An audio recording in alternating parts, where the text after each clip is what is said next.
thought about practicing this first, but I'm just gonna jump in and film it because I'm too excited to make it.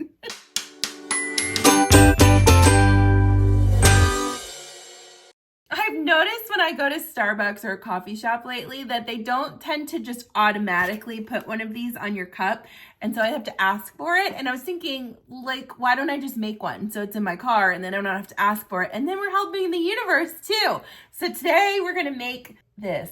We're going to make this. This tutorial is in no way sponsored by a coffee shop of any kind. I just think this would be fun to make.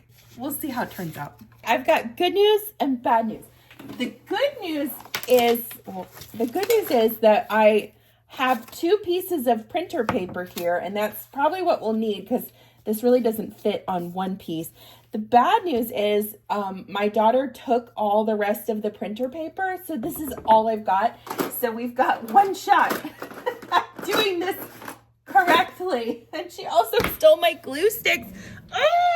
Just take this glue stick and make a larger piece of paper out of it with a longer piece. Lovely. Gonna lay this little Starbucks cup holder cup thing out, and I picked one of these up at the end. You might still be able to find them since school isn't like that far in session yet, but I got this for like $1 at Walmart, and it's it's your everyday nerdy protractor and whatever else you might need. It works great for tracing out like a 1/2 inch seam allowance. So I'm going to mark, and you can just, I mean, you could also just do little dots along the way every like, you know, do a 1/2 inch and dot it if you wanted to, if you don't have a protractor like me. And I'm going to do a 1/2 inch seam allowance. So I'm just going to lay this down. Maybe we'll glue it so it stays put. Oh, I don't know if I can glue this. Worth a try. Oh my gosh, I'm making a mess. I woke up feeling a little crazy this morning, so this tutorial is probably going to be all over the place. All right. Stick it down. I'm just going to trace like I'm running the protractor against the edge of the Starbucks thingy, and that's giving me a 1/2 inch seam allowance. And then drag it out a little further, because so the thing about this is we need to make it extra long because this right now only has about a 1/2 inch of crossover, and I want to give it a little bit more because I'm going to put Velcro on this. So I'm going to add 1 inch, and this may end up being too much because, you know, because I didn't practice what I was doing beforehand. I feel confident we can figure this out. So I'm just going to mark it at 1 inch and go down along the curve and then just connect the dots, right? Or the lines. As you can see, it's very scientific what we're doing here. And I guess if you want to make one of these yourself, you'll have to go to Starbucks for research purposes and get your own little cardboard. But once you get one, then you're good because you can make this one and keep this little template that you're making. Now, I feel like this needs to come out more. This is not arced enough, so I'm going to do an audible here. Bring it out a little bit more. Yeah, I feel like that's better. Okay, so I'm going to get my utility scissors. These are not my good cutting scissors. And we're going to cut this template out. I sort of feel like the Starbucks ones could be just a smidge larger. I should have done a 1/4 inch seam allowance.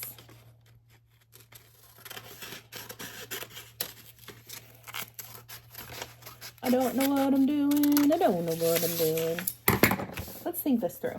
If I sew it on it, so if we sew a 1/4 inch, that'll give us an extra 1/4 inch on. I don't know. Let's try it. See what happens. Now, you can use a lot of different fabrics. Like you could use quilt batting in the middle if you wanted to. I have some flannel, so I think I might make mine. Well, this isn't cute flannel though. Oh, but it's like the perfect shape. What if we do 2 layers of flannel? And this is cute too. I kind of want to get one of the butterflies in it. we're gonna fussy cut a little bit. So right where Starbucksy's face is here, I'm gonna try and lay it over it. Oh, yeah, that's gonna be good. A cup koozie, I don't know what we call this, but if you're not comfortable with rotary cutters, you can always draw this and then cut it out with scissors. That's no big whoop. Okay, that's cute. And then I'm gonna take my flannel, so I'm just gonna double it up. Yeah, like two layers would be plenty. Let's try it. Okay, I'm gonna cut this out.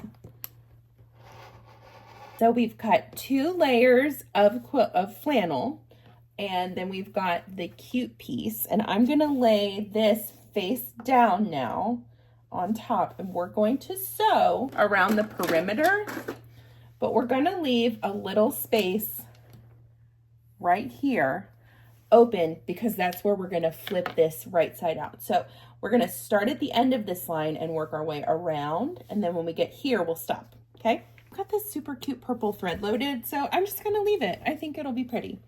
Put your stitch length at a 2.5, and I'm just using like an 80-12 universal needle. Now, I'm gonna sew around a 1/4 inch seam allowance. So my cup cozy will end up being a little bit wider than the ones you get at the coffee shop. And we'll see how that looks. If it's terrible, then we'll know that and we know better next time. So sew all the way to your first corner. And when you get about a 1/4 inch away, stop sewing, leave your needle down and turn the work.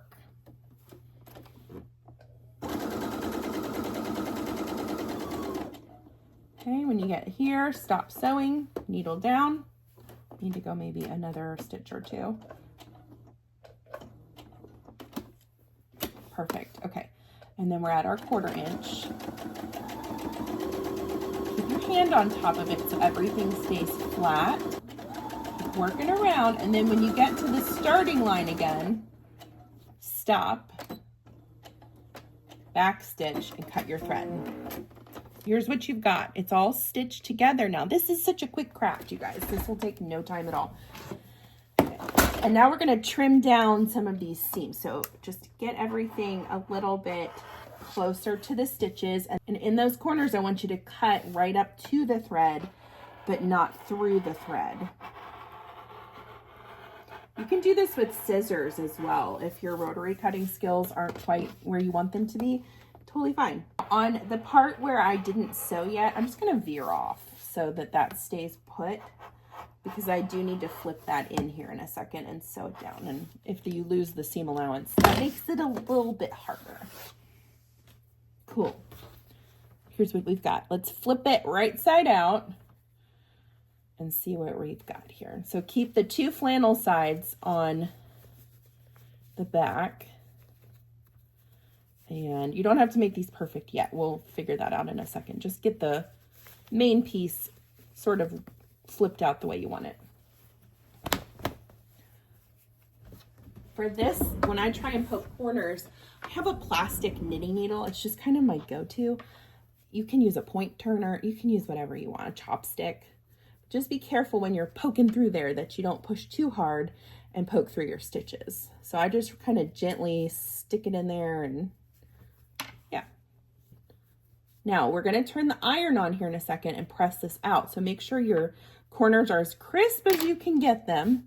And before we sew this shut, let's go press this and see how it looks. Now, when we press this, we're going to try and use your fingers to roll it out to where that seam is very crispy and you don't have extra fabric hanging around, because that will make it not as flat and pretty when you go to put it on the cup. So roll those seams nice and flat and just press it all the way around. I like where this is heading. I think this is going to make a really cute extra little gift to throw in with some of my teacher gifts this year. Now, when you get to this part where we've got this sticking out, this is why we left it a little bit longer, because you can flip that inside a little easier now and mock it up the way that you plan to sew it. But for right now, you just want to press it. So roll it in with your fingers. Make sure those raw edges are not exposed. And it's amazing how big this looked originally and how it already has shrunk up quite a bit just by using that 1/4 inch seam allowance. I always try and overestimate a little bit. We'll see if it pans out in the end here. Now let's take this back to the sewing table and we're going to stitch around the whole thing. For the top stitching, I'm going to put my stitch length up to a 3.5 and I'm going to start right here before this problem area because I like to knock out the tough part at the beginning. So I'm going to stitch about 1/8 of an inch away from the edge. Take your time on this. So as you're going over this section, you're closing up that hole where you turned it right side out. And the rest of this is just decorative. So when you get to your first corner, stop about 1/8 of an inch away, lift your presser foot and turn the work. Get realigned on your 1/8 inch measurement. And remember, it does not have to be perfect, you guys. It just has to be made with love. Keep stitching around and I'll meet you back here and show you what to do next. We're almost done. Finished top stitching and I'm going to trim these little threads that are just sticking out. That adds to the professionalism of it. This is nice and bendy. It's not real thick and like hard to maneuver, which is great. Now let's wrap it around the cup and see what happens. Here's our cup. Let's wrap this around. That is pretty cute. Oh yeah, it like fits perfectly. Now it's probably a little longer than it needs to be. I've got about probably 3 inches of crossover there. So if you want to make it less long on the ends when you trace yours, but I don't really care because sometimes cups are bigger or smaller and this gives you wiggle room. So here's how we're going to close it. I can't stop looking at it because it's so cute. That fussy cutting was smart. All right. We're going to grab some Velcro. You can get this at the Dollar Tree. I can get a whole roll of it for $1.50, and this is what I have left. So this will be perfect for today. And you've got the hooky, loopy side and then the fuzzy side.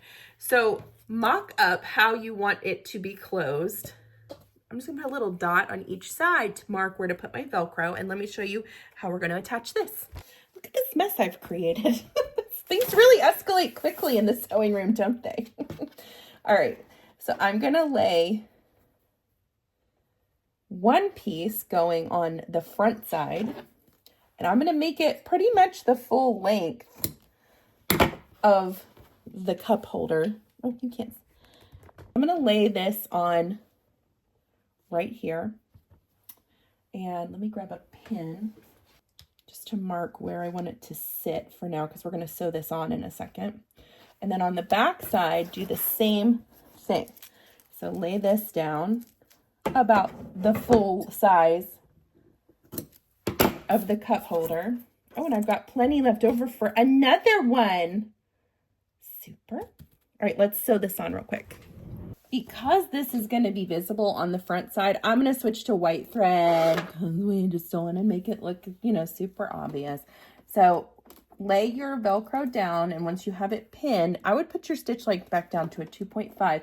And I am going to try my best to just stitch right along the edge of this Velcro so as to not interfere with the stickiness of the Velcro.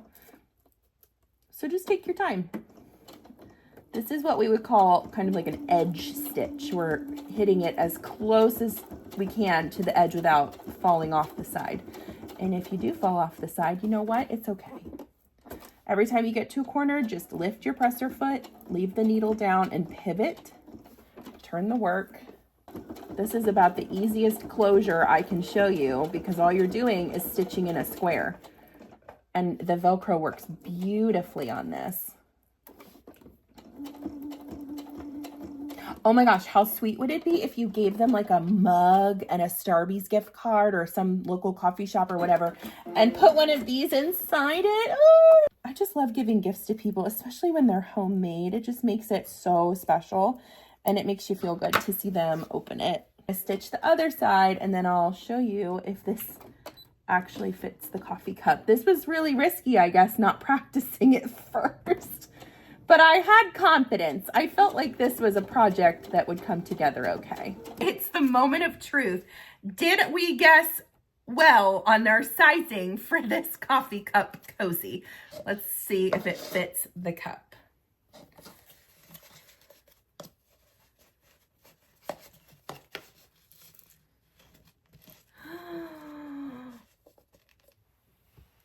That's just about as perfect as it gets. Look how sweet that is. And it's got some room here. So if you need to loosen it a little bit for a bigger cup, totally can. Or if you need to tighten it up. The Velcro is like, I don't know, 1/2 inch wide. So you've got wiggle room. Oh, that is so cute. Let's say you have batting, but you don't have flannel. So let me show you an option using that. And I'm also going to show you a different closure on this one. So for this, I took my template and I folded these wings in to make it a little shorter and traced that. So that's what I'm going to do for this piece of batting. I did it on 2 pieces of quilting cotton, and then we'll do it on the batting. I always have orphan pieces of batting that are like too small, obviously, to like put in a quilt, but I need something to do with them because I can't throw anything away. So here's what we're going to do. Take your batting and lay that down first. Then take what's going to be the back of your cup holder. This is not the pretty side for me. This is like the back, and lay that pretty side up. Then take, if you fussy cut something or if you have something you definitely want on the outside, lay that pretty side down on top. Okay. Now we're going to grab some cord. You can get this at a craft store, anywhere. Cut a 3-inch piece. Fold it around like a little loop, and between the 2 pretty layers, I want you to lay it right near the middle and lay this back down. You can clip it. Okay, so here's our stack. Batting, which will get folded into the middle, and then 2 pretty sides touching. Let's sew it.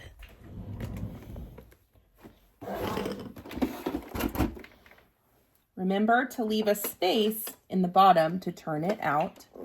And I'm going to sew this on my 1/4 inch seam allowance. 2.5 stitch length. Make sure you hit all the layers when you go through.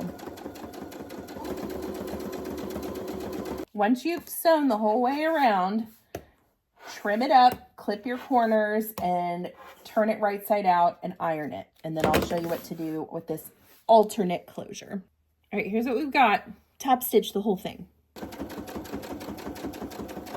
This fits so nicely, and it's not as big as the first one. It matches up pretty much perfectly, and that's what we want, because this now we can add a button to, and you can put it a little further out because you've got some stretch now.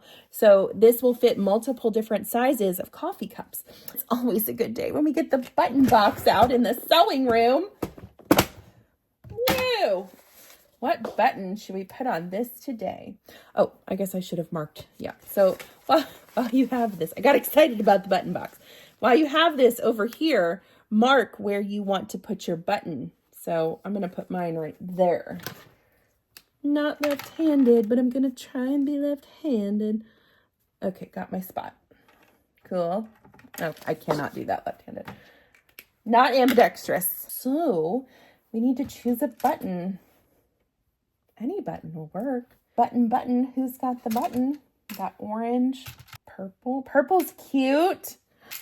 Stop getting so excited about the buttons, Chelsea. But this one's a flower. Okay, well, I just kind of feel like that's meant to be. Now, I'm going to show you another fun little thing. Did you know that you can sew buttons on using your sewing machine? That's right. It requires a special little foot called a machine sewn button foot. And it looks like this. Mine has an M on it. So pull your presser foot off, flip her over, put it on the bar. The little U-shaped part should be, or the blue part, whatever it looks like for your machine, should be facing out. And then, so this is a 2-hole button. So I'm just going to hold it right there where I want to sew it. And on my machine, I'm going to go back to my main screen, and on your buttonhole foot situation here screen, if you keep scrolling, you'll find you have these 2 circles, And this is the one that you want, the little straight line, okay? So load it under and slide the button underneath. Lift your presser foot to do it. And get it kind of centered. Now here is the most important part of this entire thing. I'm gonna get you closer so you can see. Pardon if it's a little shaky, but I really need you to see this. Pull your hand wheel towards you and make sure that that needle is clearing the holes of the button. Okay, mine's just barely hitting it on this left side, so I'm gonna slide it over just a little bit. Turn the hand wheel again. Okay, now we're crystal clear. All you have to do to run it is hold down your pedal. And when it keeps going in the same spot like 4 times, you know it's done. Raise your needle and pull it out. Don't cut it yet. Leave a little tail. On the front side, you can trim that piece. And that is how you sew a machine sewn button. And that flower was the right choice. It's so cute. All right, let me put it on the cup and we'll see how it fits. Wrap it around.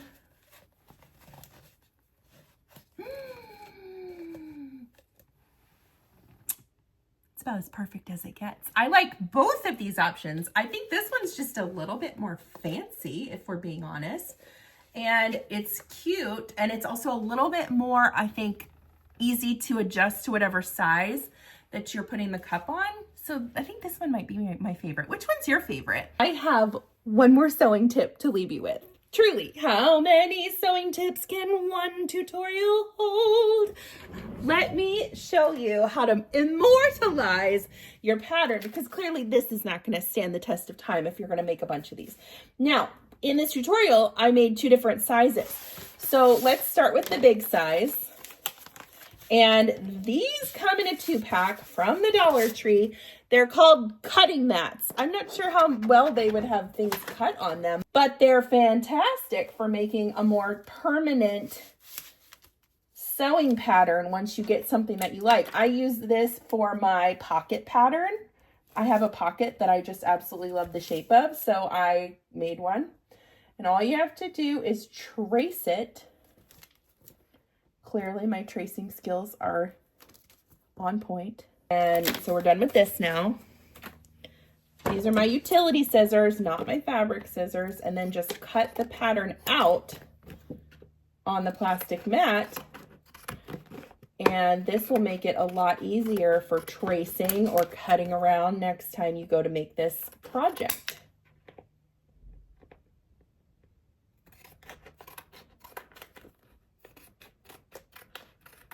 Make sure you also write on it what it is for. So I'm going to write cup cozy button closure.